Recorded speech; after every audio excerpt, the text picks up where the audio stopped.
শ্ৰীমন্ত শংকৰ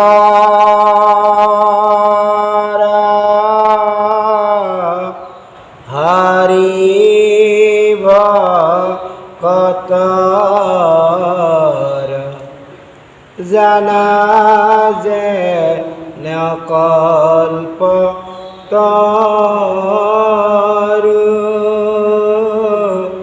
তাহান্ত বিনাই নাই নাই নাই আমার পরম গুরু রাম তান্ত বিনাই নাই নাই নাই আমার পরম গুরু। কৃষ্ণ হরি ওম নমো ভগবতে বাসুদেবায়।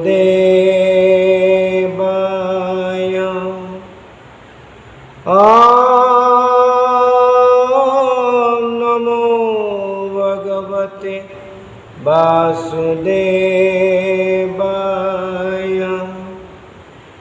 ওম নমো ভগবতে বাসুদেবায়। জয় জয় কৃষ্ণ কৃপা ময় মহেশ্বর যার আজ্ঞা হিরে বহে ব্রহ্মা হরিহর মৈশ কুর্ময়াদি অঙ্ক অবতার যার ঈশ্বর কৃষ্ণ করু কোটি নমস্কার। নম নম মধুমুর রিপু মহাহরি অন্তজয় উত্তময়াতি হয়ে যাকস্মরি সমস্ত জগত উদ্ধারক যার নাম হেনয় কৃষ্ণ করু সহস্র প্রণাম। হেনয় কৃষ্ণ করু সহস্র প্রণাম। কৃষ্ণ হরি বজালী গোবিন্দ ভৱন গীতাক্ষেত্ৰ ডুমুৰিয়াৰ নৈমিত্তিক অনুষ্ঠান প্ৰতি দেওবাৰৰ ভাগৱত পাঠ আৰু আজি আহি আমি অষ্টম স্কন্ধৰ মৎস্য অৱতাৰ পাইছোঁ আৰু মৎস্য অৱতাৰ সম্পৰ্কে আজি ইয়াতে পাঠ কৰি আমাৰ মতি বুদ্ধি অনুযায়ী ঈশ্বৰৰ গুণানুকীৰ্তন কৰাৰ কাৰণে আগবাঢ়িছোঁ। প্ৰভু ভগৱন্তৰ পৰম কৃপা যে তেৰাৰ গুণ যশ নাম লীলা কীৰ্তন কৰাৰ কাৰণে আমাক কৃপা কৰিছে আৰু সমস্ত ভকতৰ শ্ৰীচৰণত প্ৰণিপাত জনাই আমি মৎস্য অৱতাৰ আৰম্ভ কৰিবলৈ লৈছোঁ। জয় জয় কৃষ্ণ দেৱ দৈৱকী নন্দন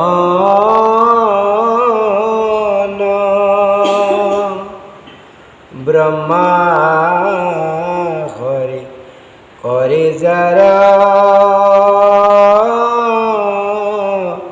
শরণ বন্দন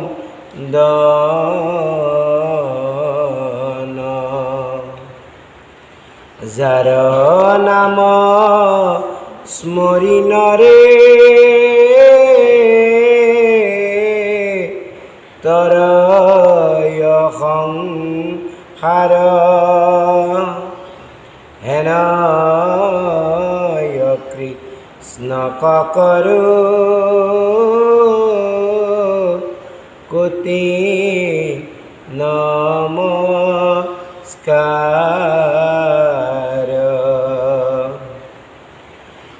জয় নমো নারায়ণ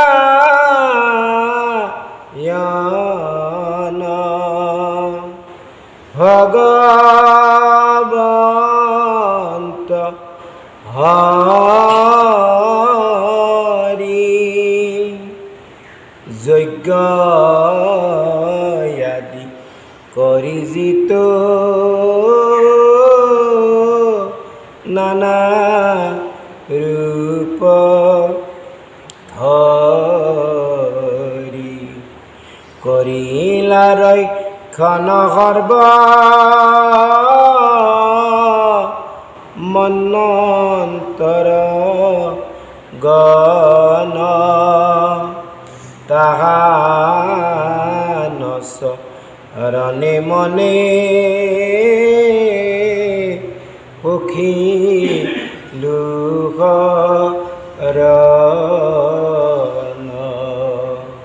ইয়াতে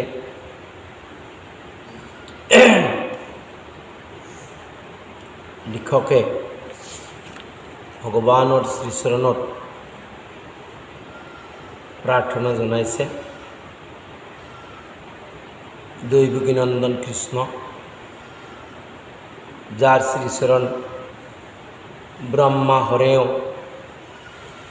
সদা সৰ্বদা সেৱা কৰি থাকে, যাৰ নাম স্মৰণ মাত্ৰকে এই ভৱ সংসাৰৰ ভৱৰোগ সংহাৰী ব্যাধিৰ পৰা জীৱ পৰিত্ৰাণ পাব পাৰে, সেই কৃষ্ণৰ চৰণত কোটি নমস্কাৰ জনাই কৈছে যে ভগৱানে যুগে যুগে নানা অৱতাৰ চাই ধৰে। প্ৰথমতে তেওঁ পুৰুষ অৱতাৰ ল'লে, পুৰুষ অৱতাৰৰ পিছত গুণাৱতাৰ, গুণাৱতাৰৰ পিছত অংশ অৱতাৰ, অংশ অৱতাৰৰ পিছত আবেগ অৱতাৰ, আবেগ অৱতাৰৰ পিছত মন্বন্তৰ অৱতাৰ, মন্বন্তৰ অৱতাৰ। এনেকৈ তেওঁ ৬ প্ৰকাৰ অৱতাৰ ধাৰণ কৰি এই জগতত অৱতৰিত হৈ জগতৰ জীৱবিলাকৰ কল্যাণ কৰে। যাৰ জন্ম নাই, যাৰ কৰ্ম নাই, যি ভগৱন্ত জ্ঞানময় সচ্চিদ আনন্দ স্বৰূপ, সেই ভগৱানে নিৰ্বিশেষ হৈও, নিৰাকাৰ হৈও জগতৰ জীৱৰ কল্যাণৰ কাৰণে সবিশেষ ৰূপ ধাৰণ কৰি ৰাম, কৃষ্ণ, কপিল, ব্যাস, নাৰদ আদি নানা অৱতাৰ ধৰি জগতক কৃপা কৰে। ইয়াৰোপৰি প্ৰত্যেক মন্বন্তৰৰ ভিন্ন ভিন্ন অৱতাৰ ৬ আছে। ইয়াতে কৈছে হে জয় জয় মৎস্য ৰূপী জগতয়া ধাৰ প্ৰলয় লতজিত কৰিলা সংসাৰ তান গুণ গণ কিছু বৰ্ণাই বাক চাওঁ যদি গুৰু চৰণৰ কৃপা লেখ পাওঁ। তে কৈছে যে মৎস্য অৱতাৰ সম্বন্ধে ইয়াতে আলোচনা কৰিব আৰু কৈছে যে যদিহে গুৰুৰ কৃপা প্ৰাপ্তি কৰে, গুৰুৰ পৰা যদি কৃপা প্ৰাপ্তি হয় তেতিয়াহে তেওঁ এই ইয়াত ঈশ্বৰৰ গুণানুকীৰ্তন কৰাৰ কাৰণে সামৰ্থ্যৱান হ'ব। তিনিটা উপাখ্যান আচলতে মূল তিনিটা বিষয়ৰ ওপৰত যি মন্বন্তৰ মৎস্য অৱতাৰ আছে, মহাপুৰুষৰ অৱশেষ হিচাপে পৰৱৰ্তী কালৰ কবি গোপাল চৰণ দ্বিজ, কেশৱ চৰণ, কমল লোচন এওঁলোকে আচলতে ৰচনা কৰে। প্ৰথমৰ পৰা চতুৰ্থ স্কন্ধলৈ 4 মন্বন্তৰৰ কথাখিনি গোপাল চৰণ আৰু কেশৱ চৰণে গাইপতি সুকীয়াকৈ লিখে। এনেকৈ ইয়াতে অধ্যায় দিয়া নাই আচলতে ইয়াত, তথাপিতো অধ্যায় বুলি ইয়াতে আচলতে উল্লেখ কৰা নাই। কেশৱানন্দত কিন্তু অধ্যায় উল্লেখ কৰা আছে। যা হওক, অষ্টম স্কন্ধ ভাগৱতৰ ৰচনা মহাপুৰুষ দামোদৰদেৱ গুৰুৰ শিষ্য বংশীগোপাল আৰু বংশীগোপালৰ শিষ্য গোপাল চৰণ দ্বিজে এওঁ ৰচনা কৰিছিল অনুবাদ বৈকুণ্ঠপুৰত থাকোঁতে, সপ্তম স্কন্ধ অষ্টম স্কন্ধ। যা হওক, ইয়াতে কৈছে যে অষ্টম স্কন্ধৰ চতুৰ্বিংশ অধ্যায়ত মৎস্যৰূপী হৰি কৰিলন্ত লীলাজত। এতিয়া ইয়াত যেতিয়া কৈছে চতুৰ্বিংশতি অধ্যায়, তাত সংস্কৃত ভাগৱতৰ কথা বুজাইছে। ই আচলতে সংস্কৃত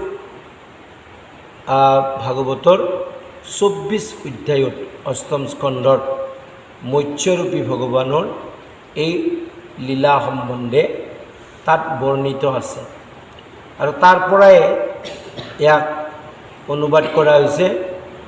আৰু ইয়াতে কৈছে যে সত্যব্ৰত নৃপতিক যিটো লীলা কৰি প্ৰলয় জলৰঘণ্টে আনিলা নিষ্ঠুৰী, সেই মৎস্যৰূপী অৱতাৰ যি সত্যব্ৰত ৰাজাক কি কৰিলে, লীলা কৰি প্ৰলয় জলত পৰা উদ্ধাৰ কৰি আনিছে। এতিয়া ইয়াতে দিছেয়ে সত্যব্ৰত ৰাজা। সত্যব্ৰতী যদি নহয় তেনেহ'লে ঈশ্বৰ কৃষ্ণৰ কৃপা প্ৰাপ্তিৰ যোগ্য নহয়। বহু ঠাইত কৈছে, দশম স্কন্ধতো কৈছে, কুৰুক্ষেত্ৰ খণ্ডতো কৈছে, বা একাদশতো কৈছে, বা প্ৰথম স্কন্ধতো কৈছে। মানুহৰ শ্ৰৱণ কীৰ্তন ধৰ্ম আচৰিলে আমাৰ চিত্ত শুদ্ধি নোহোৱাকৈ নাথাকে, হয় আচলতে। কিন্তু কেনেকৈ হয় বোলে, যেনেকৈ ঘাঁহ বনবিলাক ওপৰত চাফা কৰি দিওঁ, চাফা কৰি দিয়াৰ লগে লগে দেখাত বৰ ধুনীয়া হয়, চাফ চিকুণ হয়। কিন্তু তাৰ যিবিলাক শিপা, তাৰ যি মূল, সেইটো মূলটো ৰৈ যায়। ৰৈ গ'লে পাছত আৰু গাজি উঠে আৰু গজি উঠে। শ্ৰৱণ কীৰ্তন ধৰ্ম ধাৰণ কৰিলে এইখিনি সময়ত যদি একান্ত চিত্তে শ্ৰৱণ কৰা যায়, তেনেহ'লে আমাৰ চিত্তৰ যি মল সেইটো শোধন হয়, কিন্তু তাৰ মূলটো থাকি যায়। থাকাৰ কাৰণে কি হয়, ইয়াৰ পৰা উঠাৰ পিছতে পুনৰ অংকুৰিত হ'ব ধৰে বিষয় সম্বন্ধীয় সুখৰ কথাত বা আন আন গ্ৰাম্য কথাত। এতিয়া যেনে দ্বিজদাসী পুত্ৰই 4জন বৈষ্ণৱৰ সান্নিধ্যত কি হ'ল বোলে, তেওঁৰ হৃদয়ৰ চিত্তৰ মল শোধন হ'ল আৰু তেওঁলোকে এই সৎসংগ প্ৰাপ্তি আৰু সৎসংগৰ উপদেশ মতে তেওঁ ঈশ্বৰৰ আৰাধনাত লাগিল। ভগৱানে দেখাও দিলে, দৰ্শন দিলে। কিয় দৰ্শন দিলে? দিলে কিন্তু অন্তৰ্ধান হৈ ক'লে যে তুমি মোক এই জন্মত আৰু দেখা নাপাবা, অহা জন্মত তুমি মোৰ পাৰিষদী অনুপাবা। এইটোৱে কাৰণ ভগৱানে দুই প্ৰকাৰ কৃপা কৰে। এক প্ৰকাৰ অহেতুকী কৃপা, অহেতুকী কৃপা। এতিয়া এই যে অহেতুকী কৃপা দ্বিজদেশী পুত্ৰক কৰিল, তেওঁৰ চিত্তৰ মল সম্পূৰ্ণৰূপে শুদ্ধ হোৱা নাই, ওপৰে ওপৰে চাফা হৈছে। যেনেকৈ আমি ঘাঁহ বনবিলাক কোদালেদি বা কোৰেদি চাফা কৰি দিওঁ, তেনেকৈ চাফা হৈছে। আৰু সেইকাৰণে ভগৱানে কৈ আছে যে চিত্তত যদি তিলমানো মল থাকে তেনেহ'লে তুমি মোক এই জন্মত নাপাবা। তাৰমানে মূলবিলাক মৰা নাই, অৰ্থাৎ শিপাবিলাক এতিয়াও আছে। কিন্তু ভগৱানে তেওঁক যে কৃপা কৰিল, এইটো বৰ ডাঙৰ কথা। তেওঁ শৈশৱকাল পঞ্চবৰিক, দ্বিতীয় সেই পঞ্চবৰিকতে তেওঁ পূৰ্বজন্মৰ পুণ্যৰ ফলত সৎসংগ পাইছে। সেইকাৰণে ভগৱানে তেওঁক যি কৃপা কৰিল, কেনে উদাহৰণ দিছে ভাগৱতত? উদাহৰণ দিছে যে যেনেকৈ দুৰ্লভ বস্তু এটা বা দৰিদ্ৰ এজনে, তাৰ ধন নাই, সি যদি ৰাস্তাত যাই থাকোঁতে ধন পায় তেনেহ'লে তাৰ কেনে আনন্দ হ'ব যে আজিৰ পৰা মোৰ দৰিদ্ৰতা নাশ হ'ল, কিমান আনন্দ পাব ধন যদি পায়। কিন্তু সেই ধন ঘৰত আনি আনন্দ কৰোঁতে ৰাতি যদি চুৰ হৈ যায় তেনেহ'লে তাৰ যি দৰিদ্ৰতাৰ দুখ সেইটো দুগুণ বেছি হ'ব। কিয়? দুৰ্লভ বস্তু পাই হেৰালে বেছি দুখ হয়। কিন্তু সেই বুলি কিন্তু সি ধন প্ৰাপ্তিৰ কাৰণে প্ৰচেষ্টা এৰি নিদিয়ে, ধন পাৱাৰ কাৰণে বা আৰ্জন কৰাৰ কাৰণে প্ৰচেষ্টা নেৰে। গতিকে পুনৰ সি ধন প্ৰাপ্তিৰ কাৰণে চেষ্টা কৰে। ঠিক তেনেকৈ দ্বিজদেশী পুত্ৰৰ চিত্তত ভগৱান দৰ্শন দি যেতিয়া অন্তৰ্ধান হয়, দ্বিজদেশী পুত্ৰই সেই ঈশ্বৰৰ সেই যি আনন্দ, সেই যে ৰূপ, তাক দৰ্শন কৰাৰ কাৰণে বেছি আৰাধনাত বেছি সুদৃঢ় হ'ল, বেছি সুদৃঢ় হ'ল। আৰু ফলস্বৰূপে তেওঁৰ চিত্তৰ মল দূৰ হ'ল। আৰু সেই সময়তে যিহেতু প্ৰলয় হ'ল, গতিকে ব্ৰহ্মাত লীন গ'ল। আৰু ব্ৰহ্মাত লীন গৈ ব্ৰহ্মাৰ মানস পুত্ৰ ৰূপে জন্মিল। এতিয়া কি হ'ল বোলে, নাৰদ আগতে নাছিল নেকি? নাৰদ আগতেও আছিল, কিন্তু সময়ে সময়ে ভগৱানৰ লীলা কৰাৰ কাৰণে, ভগৱানৰ লীলাৰ অংশীদাৰ হোৱাৰ কাৰণে নাৰদক সেইকাৰণে আৱেশ অৱতাৰ বুলি কয়। ভগৱানৰ আৱেশ অৱতাৰ, ব্যাস, নাৰদ এইবিলাক আৱেশ অৱতাৰ। তো ইয়াতে কৈছে যে সত্যব্ৰত নৃপতিক মৎস্য অৱতাৰ লৈ ভগৱানে সেই প্ৰলয় জলৰ পৰা উদ্ধাৰ কৰিল। শুক মহামুনি তপু সন্ত নৃপ বৰ কহিলা কৃষ্ণৰ কথা পৰম সুন্দৰ। হে আৰু এক কথা কহি য়ক মহা মুনি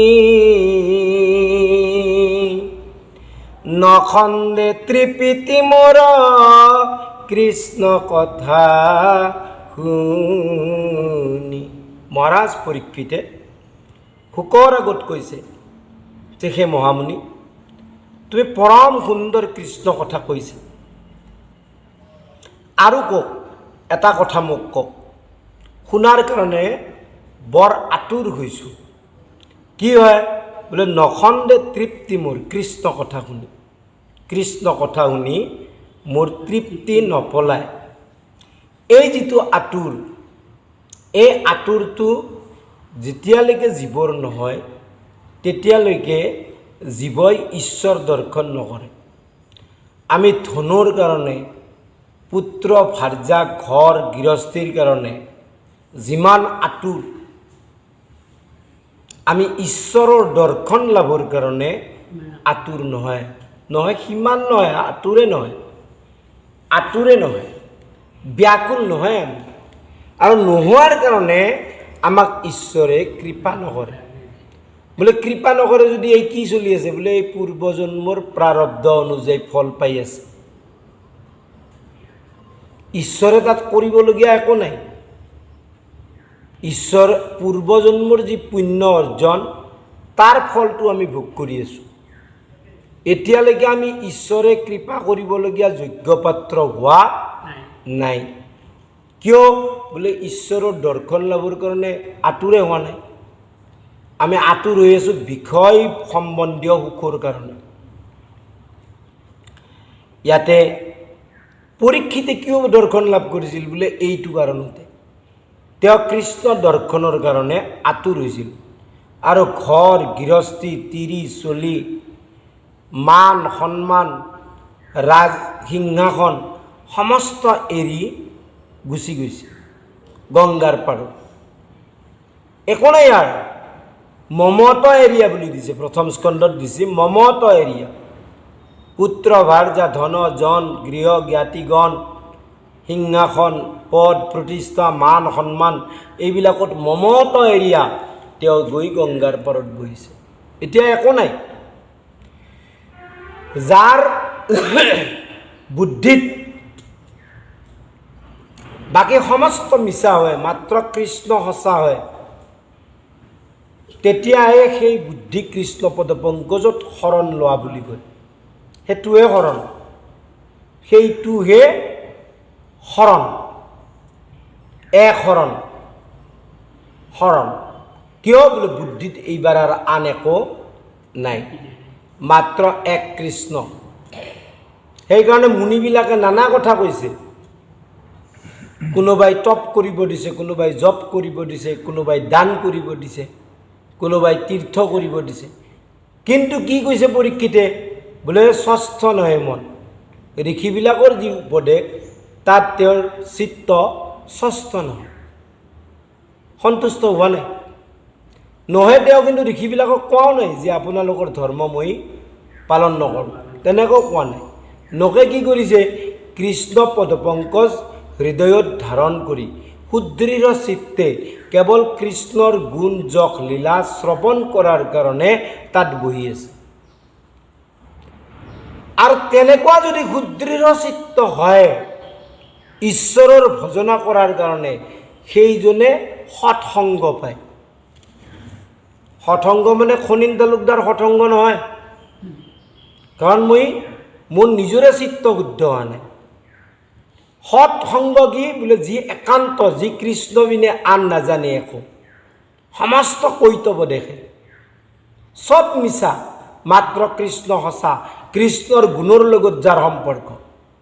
সেইকাৰণে কৈছে যে গ্ৰাম্য কথা কথনে মলিন হৈ মন, গ্ৰাম্য কথাত মন মলিন হয়। কাৰ ৰুটি তাৰ বোলে, কাকতুল্য কামী পুৰুষৰ তাত ৰুটি। কৃষ্ণ কথাত বাদে আন কথাত কাৰ ৰুটি বোলে, কাকতুল্য কামী পুৰুষৰ। কাউৰীৰ নিচিনা যিবিলাক কামী পুৰুষ, তাৰহে কৃষ্ণ কথাত বাদে আন কথাত ৰুটি। ভকতৰ তাত নাই অভিলাষমতি, তাত ভকতৰ কোনো অভিলাষমতি নাই, ইচ্ছা নাই। যদি নাই, আমি কিমান দূৰ ভকত হৈছোঁ, কিমান দূৰ ভকত হৈছোঁ বা হোৱাৰ কাৰণে সাধনা কৰি আছোঁ।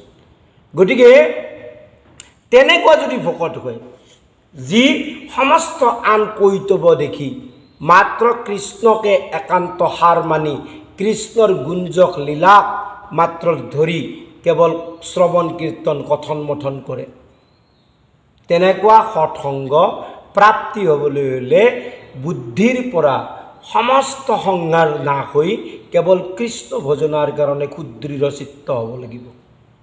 তেতিয়া তেনেকুৱা সৎসংগ ভগৱানে দিয়ে, যেনেকৈ নাৰদক ধ্ৰুৱক দিছে, সৰু ল'ৰা।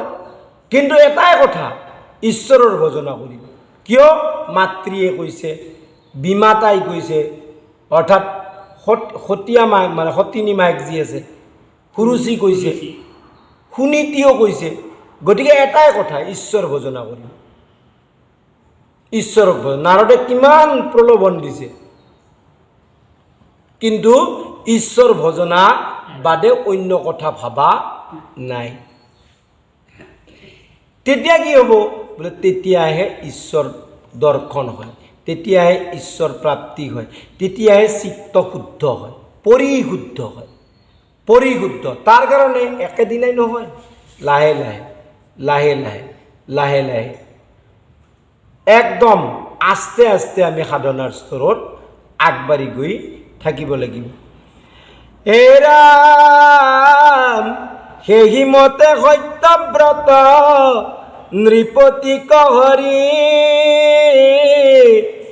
অল্প মৎস্য ৰূপ দেখা কলীলা কৰি। সত্যব্ৰত নৃপতি, সত্যব্ৰত নৃপতিক মৎস্যৰূপ দেখালে। এ পাছে মৎস্যৰূপে ধৰি লন্ত ভগৱন্ত আক শুনি বাক মৰা শ্ৰদ্ধায় পৰ জন্ত। পৰীক্ষিতে কৈ আছে, ভগৱানে যে মৎস্যৰূপ ধৰিলে আৰু সত্যব্ৰত নৃপতিৰ কাৰণে, তাক শুনাৰ কাৰণে বৰ অত্যন্ত শ্ৰদ্ধা উপজিছে। আৰু যেন মতে দেৱ কাৰ্যে সাধিবাক হৰি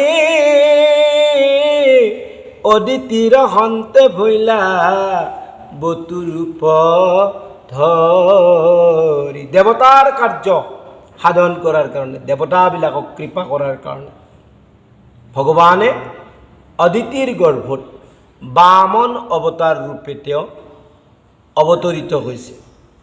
আৰে সেইমতে দেখা দান লৈলা দৈত্যেন্দ্ৰৰ পাছে বিশ্বৰূপ ভৈলা জগত ঈশ্বৰ। আৰু বলিৰ পৰা, দৈত্যপতি বলিৰ পৰা দান লৈ দৈত্যপতি বলিক দেখুৱালে। কি দেখুৱালে? বিশ্বৰূপ দেখুৱালে।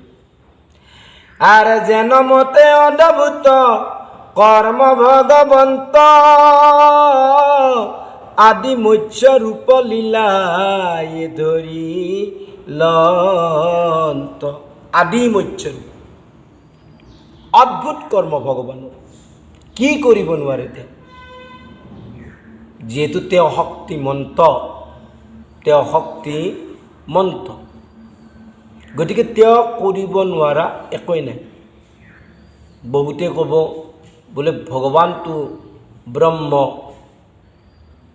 তেওঁ নিৰ্গুণ, নিৰাকাৰ, নিৰ্বিশেষ, নিৰাময়, তেওঁৰ সগুণ আকাৰ কিয় হ'ব? বোলে তেওঁ কি হ'ব নোৱাৰে, কি হ'ব নোৱাৰে, সেইটোহে মুখ্য কথা। মই আগতেও এটা সাধু কথা কৈছোঁৱে, বোলে এইটো বিশ্বাসৰ ওপৰত কথা। ভগৱানৰ প্ৰতি যি বিশ্বাস, সেই বিশ্বাসটোৰ লগত কথা। ঈশ্বৰে চব হ'ব পাৰে, চব কৰিব পাৰে, চব কৰিব পাৰে। মাত্ৰ কথাটো হৈছে আমি কি কৰিব পাৰিছোঁ। গোপীবিলাকে ঈশ্বৰক এনেকৈ বুজিছে, তেওঁলোকৰ কাৰণে ভগৱানে কি কৰা নাই। কুৰুক্ষেত্ৰ খণ্ডত মুনিবিলাক স্তম্ভিত হৈ গৈছে। দশম স্কন্ধত কিয় স্তম্ভিত হৈছে? বোলে ভগৱানে কৈ আছে যে তুমি হবল যি মুনি, আমি পৰম ভাগ্যৰ ফলত আজি দৰ্শন লাভ হৈছে। তোমালোকৰ নিচিনা যি দেৱৰো দুৰ্লভ ঋষিমুনি, আৰু আমি হ'লোঁ সামান্য মনুষ্য। ঋষিমুনিবিলাক হতবাক হৈ গৈছে। যি অনন্ত কোটি ব্ৰহ্মাণ্ডৰ সৃষ্টি স্থিতি লয়ৰ ঈশ্বৰ, তেওঁ কৈ আছে, তেওঁ এনেকৈ ঋষিবিলাকক স্তুতি কৰি আছে। যেতিয়া স্তুতি কৰিছে, প্ৰথমতেতো ঋষিবিলাক হতভম্ব, কি হ'ল কথাটো আচৰিত কথা ভগৱানে আজি কিয় আমাক এনেকৈ কৈছে পিছত তেওঁলোকে ভাবি চালে আৰু ভাবি চাই দেখে যে লোকৰ শিক্ষাৰ্থে ঈশ্বৰে তেওঁলোকক স্তুতি কৰিছে লোকক দেখুৱাৰ কাৰণে আৰু তৎপশ্চাত ঋষিবিলাকে তেওঁক স্তুতি কৰিছে গতিকে ভগৱানে কি হ'ব নোৱাৰে কি কৰিব নোৱাৰে তেওঁৰ কাৰণে অসম্ভৱ একোৱেই নাই আৰ সেই অবস্থা কথা শুনিবা কমন শাস্ত্ৰৰ বিহিত কহে যত মুনি গণ এজন বোলাই অকস্মাতে মৎস্য অৱতাৰ শুনিবাক প্ৰতিবৰ আনন্দ আমাৰ আৰ অভিপ্ৰায় কহিয়ক মুনিবৰ বামন সদৃশে মোৰ শ্ৰদ্ধা বহুত মৎস্য অবতাৰ যি ল'লে পৰীক্ষিতে উঠিছে প্ৰয়োজনীয়তা কি প্ৰয়োজনীয়তা অভিপ্ৰায় কি অভিপ্ৰায় কৰি তেওঁ মৎস্য অবতাৰ লৈছিল শুনাৰ কাৰণে বৰ ইচ্ছা হে ৰাম দৈত্যেন্দ্ৰ বলিৰায়নু গ্ৰহৰ কাৰণে নিন্দিত যাচক ৰূপ ধৰিলায়া পুনে হবয় যুগুতই তই আমাৰ মন জাত কৃপাময় হেন শাস্ত্ৰত বেকত যে বামন অৱতাৰ যি লৈছিল একমাত্ৰ বলিক কৃপা কৰাৰ কাৰণে কিয় বোলে ভগৱানে সুতলখন তৈয়াৰ কৰিছে মাত্ৰ সৃষ্টি কৰিছে আৰু সুতলৰ কাৰণে যোগ্যজন কোন যি স্বৰ্গত কৰিও শ্ৰেষ্ঠ ইন্দ্ৰৰ আৰু এই সুতলপুৰীৰ অধিকাৰী হোৱাৰ কাৰণে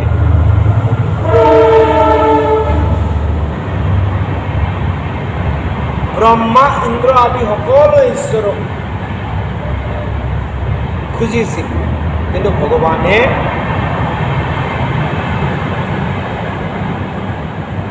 পৰীক্ষা পাতিয়ে তাৰ কাৰণে যোগ্যজনক বিচাৰি উলিয়াইছে বলিক যেতিয়া 3 পদ ভূমি খোজে কি কৰে যে 2 পদটো দিলে তৃতীয় পদ ক'ত দিব বোলে যেতিয়ালৈকে জীৱই সৰ্ব আৰু সৰ্বস্ব সৰ্ব মানে মায়াময় প্ৰপঞ্চ জগতৰ সম্পত্তি মানে আত্মা নিজক ঈশ্বৰক যেতিয়ালৈকে সমৰ্পণ নকৰে তেতিয়ালৈকে ঈশ্বৰৰ কৃপা প্ৰাপ্তি নহয় বলিক কৃপা কৰাৰ কাৰণে 2 পদতে বলিৰ সমস্ত লৈ লৈছে প্ৰপঞ্চ জগত তিনিও লোক আৰু কৈছে এতিয়া বলি তৃতীয় পদ ক'ত দেও তই মিছলীয়া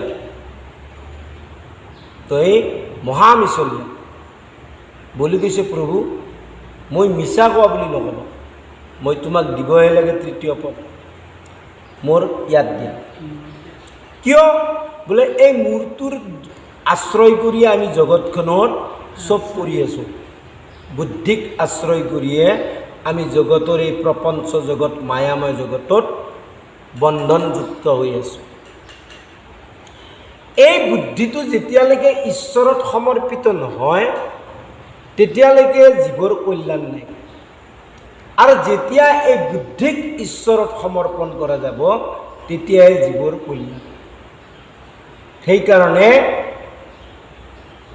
পুৰঞ্জন উপাখ্যানতো তাকে দেখুৱাইছে বুদ্ধি নামৰ নাৰীগৰাকী পুৰঞ্জন ৰাজাৰ লগ লাগি ইন্দ্ৰিয়াদিৰ সহায়ত পুৰঞ্জনক কেৱল ভোগত লিপ্ত কৰিল ফলস্বৰূপে পুৰঞ্জন অধগতি গেল কিন্তু মৃত্যুৰ আগমুহূৰ্তত বুদ্ধি নামৰ পত্নীৰ কথা চিন্তা কৰাৰ কাৰণে পুৰঞ্জন এইবাৰ বৈদৰ্ভী ৰূপে জন্মিল আৰু বৈদৰ্ভী ৰূপে জন্মি মলয়ধ্বজ নামৰ এজন মহাভকতৰ সংগ পালে।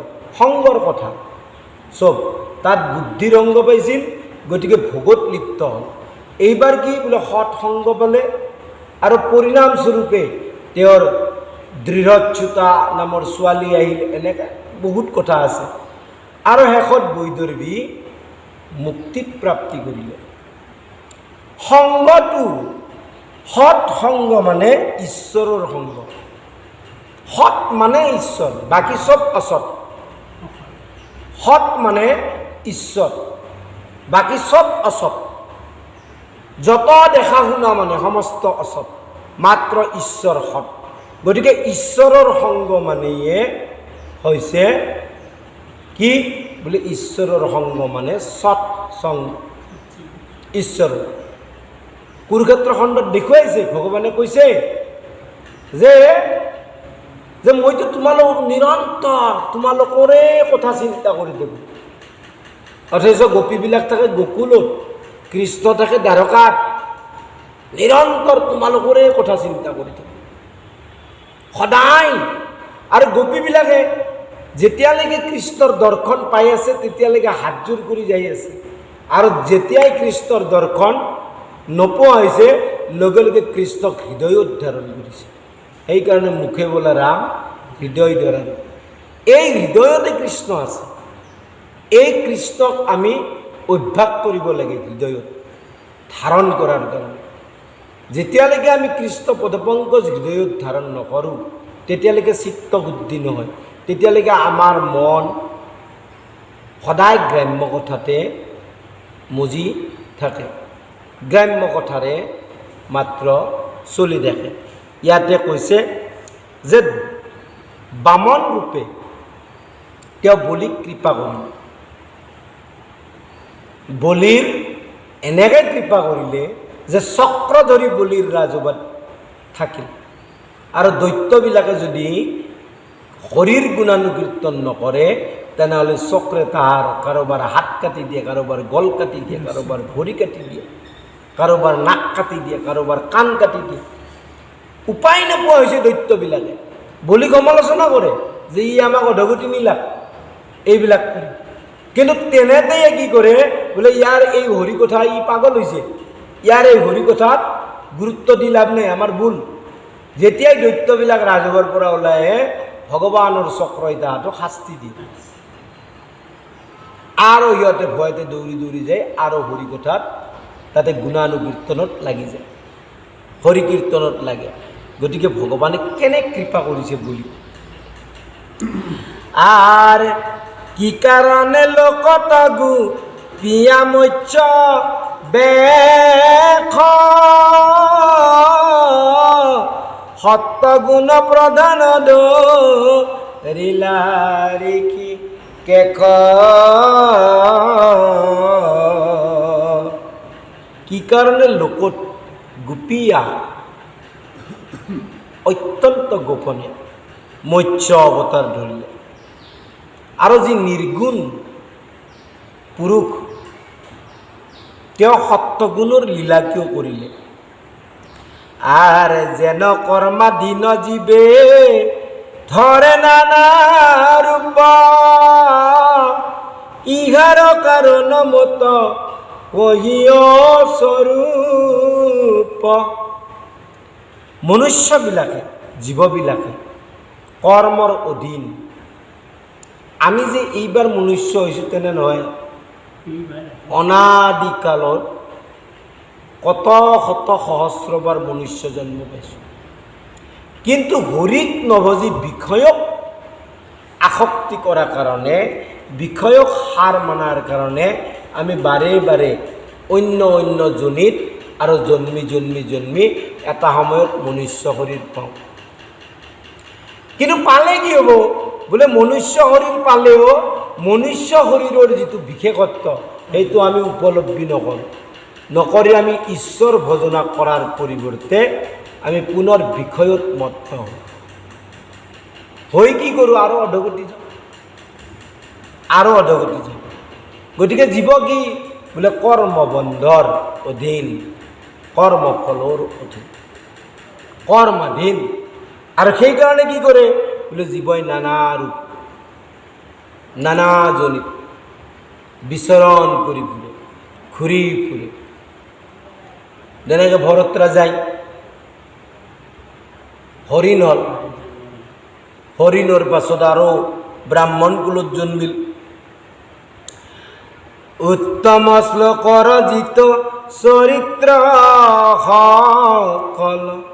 সকলো লোকৰ জিত পৰম মংগল।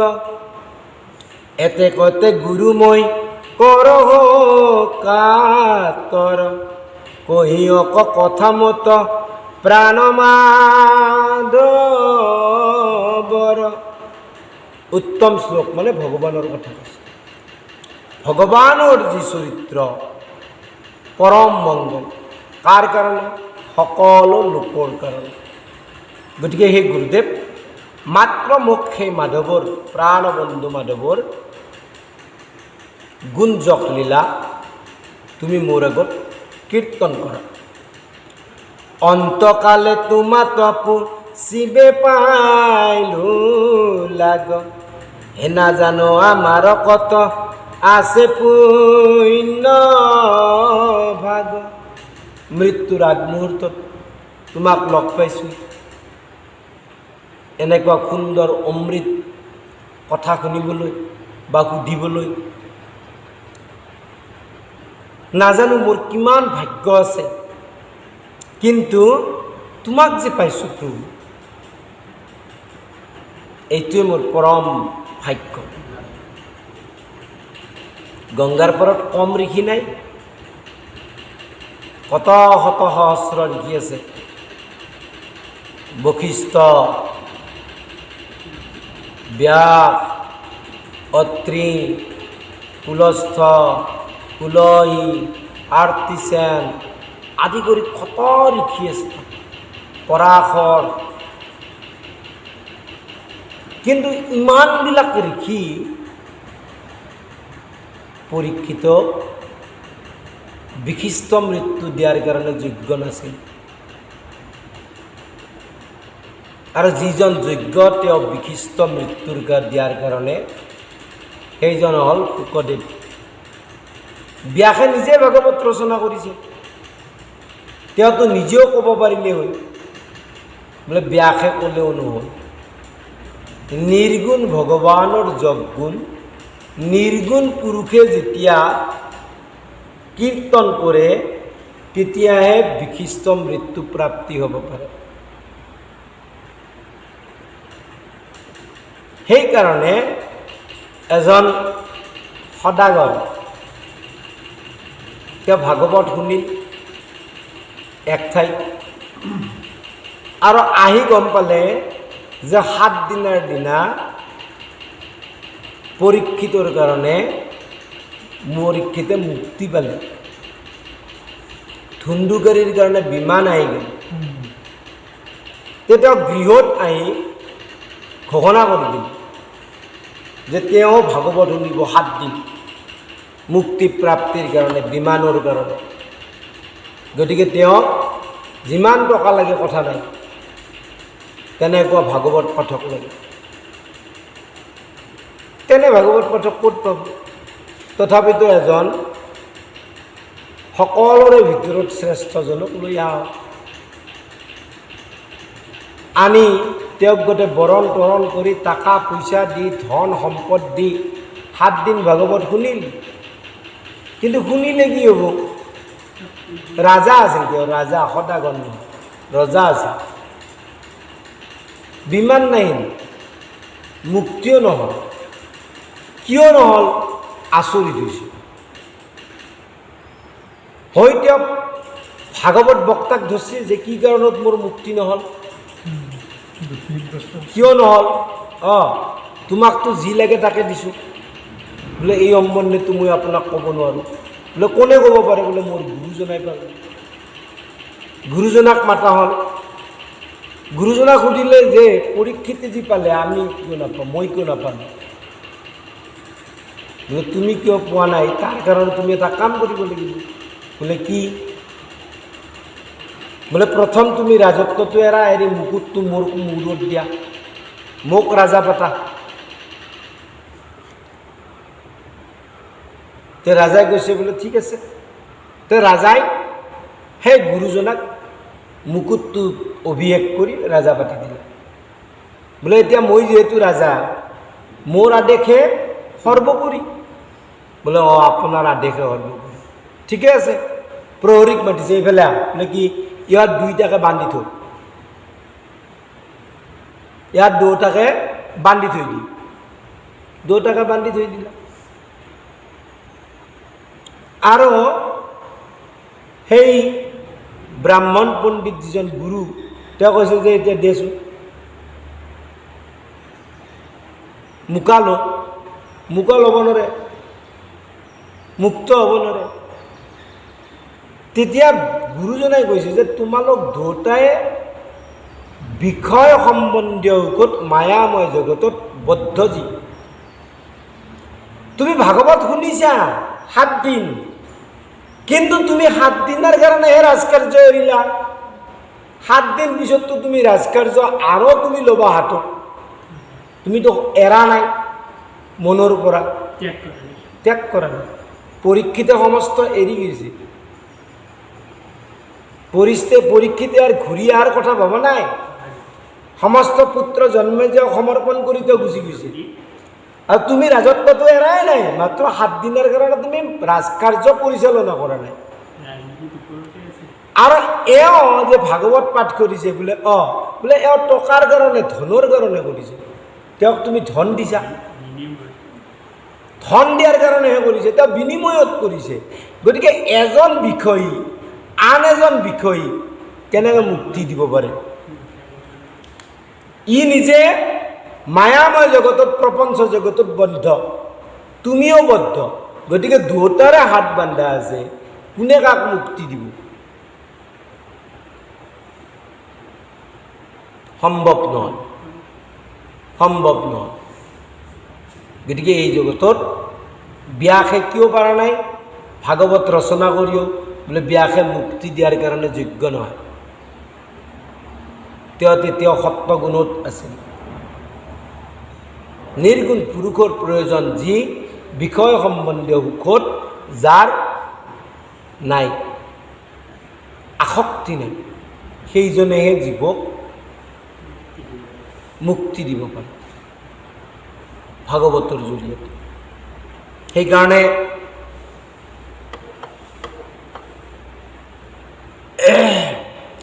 আৰ নিগদতি হুত শুনি ইয়ক মুনি গণ, হে ৰাজাৰ বচনে শুক হইলা ৰংগ মন, কৰি সাধুৰ বাদ মুনি কহিবে লাগিলা, মৎস্যৰূপী ভগৱন্ত দেৱে কি কৰিলা। এৰাম নিগদতি শুক শুনা কৌৰৱ নন্দন, তজু প্ৰশ্ন শুনিয়া ভৈল ৰংগ মন। তজু প্ৰশ্ন শুনি ৰংগ মন। কিন্তু যদি শুকক যদি আমাৰ বৰ্তমান সমাজৰ দৰে বৈষয়িক কথা যদি প্ৰশ্ন কৰি দিলা হয়, তেনেহ'লে শুকদেৱ তাৰ পৰা গুচি গ'ল। এই ভাগৱত আমাৰ মাজত নাহে। আর সর্বয় অবতার রহা মান্য প্রয়োজন, কহিব গুণীয় রাজা করি এক মন, গো বিপ্র সুর সাধু দেব ধর্মার্থক, রাখিবাক লাগি প্রভু ধরন্তরু গো বেদ, বিপ্ৰ বেদক যিয়ে পালন কৰে, সুৰ দেৱতা, সাধু আৰু দেৱ ধৰ্মাবিলাক, এই সমস্তকে ৰক্ষণাবেক্ষণ কৰাৰ কাৰণে ভগৱানে কি কৰে? বোলে নানা মূৰ্তি ধৰে, নানা মূৰ্তি ধৰে। আৰু যিটো মূৰ্তি হ'বক ধৰন্ত দেৱহৰি নুহিকে নিন্দিত এইটো জানি নিশ্চিত। আৰু ভগৱানে মৎস্যৰূপে লওক বা কুৰ্মৰূপে লওক বা যি ৰূপে লওক, কিন্তু ই নিন্দিত বাণী নহয়। বোলে তেওঁ মৎস্যৰূপ ধৰিছে গতিকে তেওঁ গাহৰিৰ ৰূপ ধৰিছে নহয়। সেইকাৰণে কি জাত প্ৰকৃতিৰ গুণে স্ৰজা পানী যত ত্ৰিজগত আদি কৰি ইটো সংসাৰত অন্তৰ্যামী ৰূপে প্ৰৱৰ্তান্ত সবাতে তভ গুণ দোষ মুক্ত নহয় সাক্ষাৎ। কৈছে যে প্ৰকৃতিৰ গুণত আশ্ৰয় কৰি মায়াক আশ্ৰয় কৰি ভগৱানে প্ৰাণীবিলাক সৃষ্টি কৰিছে। আৰু ত্ৰিজগত আদি কৰি এই সংসাৰত যত আছে চব গুণকৰ্ম, এইবিলাক গুণকৰ্ম অন্তৰ্যামী ৰূপে সবাহাতে আছে। জীৱ অংশে প্ৰৱেশিলা গাঁৱে গাঁৱে প্ৰত্যেকতে আছে। তথাপিতো গুণ দোষ মুক্ত নহয় সাক্ষাতে। সাক্ষাৎ দোষ গুণ মুক্ত নহয়। কিয় নহয়? যিহেতু নিৰ্গুণ হৰি পৰম ঈশ্বৰ যেন বায়ু সবাতে অসংখ্য নিৰন্তৰ তেবে কি বুলিব শুদ্ধ সত্যই অৱতাৰ উচ্চতা সম্ভাৰ নাহিকে বিকাৰ। এটা ডাঙৰ কথা হৈছে, বায়ু সকলোতে আছে। বায়ু আমাৰতো প্ৰাণে। এতিয়া যদি বায়ু নহয় আমি চব যেনেকৈ মাছটো পানীৰ পৰা তুলি অনাৰ লগে লগে কাপ কাপ কাপ কাপ কৰি মৰি যায়, এতিয়া যদি বায়ু বন্ধ হৈ যায় আমিও ইয়াতে মৰি থাকিম। বায়ু সমস্ততে আছে। যদিও আছে কি যিহেতু নিৰ্গুণ হৰি পৰম ঈশ্বৰ। ভগৱান কি বোলে নিৰ্গুণ, তেওঁৰ গুণ দোষৰ লগত সম্বন্ধ নাই। যেনেকৈ বায়ু সমস্ততে আছে, য'তে গেলিও আছে, পাতালতো আছে বায়ু। সেই বুলি তেবে কি বুলিব শুদ্ধ সত্য অৱতাৰ। সেইকাৰণে আমি শুদ্ধ সত্য অৱতাৰ বুলি ক'ম নেকি? তেওঁ দেখোন নিৰ্গুণে, তেওঁ নিৰ্গুণে, কিন্তু আমি কি দেখিছোঁ? শুদ্ধ সত্য অৱতাৰ। কিন্তু তেওঁৰ কি বোলে তেওঁৰ উচ্চ আদি বিকাৰ কিন্তু নাই। তেওঁক জগতৰ দোষ গুণেও নাপায়। যদিও তেওঁ জগতত অন্তৰ্যামী ৰূপী আছে, এই দেহাৰ দোষ গুণে তেওঁক নাপায়। আমাৰ মায়ে কৈ থাকে সদায় ভগৱানে যেনেকৈ চলি আছে, ভগৱানে যেনেকৈ চলি আছেতো যিয়ে সমৰ্পণ কৰিছে পৰৰ ইচ্ছা আৰু স্ব ইচ্ছা। যদি বুদ্ধিক আশ্ৰয় কৰি আছে তেনেহ'লে ভগৱানে চলোৱা নাই, নিজে চলি আছোঁ। বুদ্ধিক আশ্ৰয় কৰি মই চলি আছোঁ। তোমাৰ অধীন হুয়া কেনে আমি হৰি হৰিয়ে হৈলো হো স্বতন্ত্ৰ কিনো এইটো অদভূত। ভগৱানৰ অধীন হৈ কিন্তু এই মৃত শৰীৰটোকে মই বুলি আমি স্বতন্ত্ৰ যদি বুলি ভাবোঁ তেনেহ'লে মই নিজে চলি আছোঁ। কিন্তু যেতিয়া কায় বাক্য মন ঈশ্বৰৰ সমৰ্পিত হয় তেতিয়া ঈশ্বৰৰ ইচ্ছাত হয়। অন্যথা যায় বুদ্ধিক আশ্ৰয় কৰি চলি আছে, সিহঁতে কি কৰ্ম কৰে ভগৱানে চাই আছে সাক্ষী ৰূপে। তেওঁলোকৰ তাতে কৰিবলগীয়া ভগৱানৰ একো নাই। কি কৰা কৰ গুণকৰ্ম, যেতিয়া গুণক আশ্ৰয় কৰি গুণকৰ্ম কৰি আছে কৰি থাক, তেওঁ চাইহে আছে, তেওঁ বিচাৰক।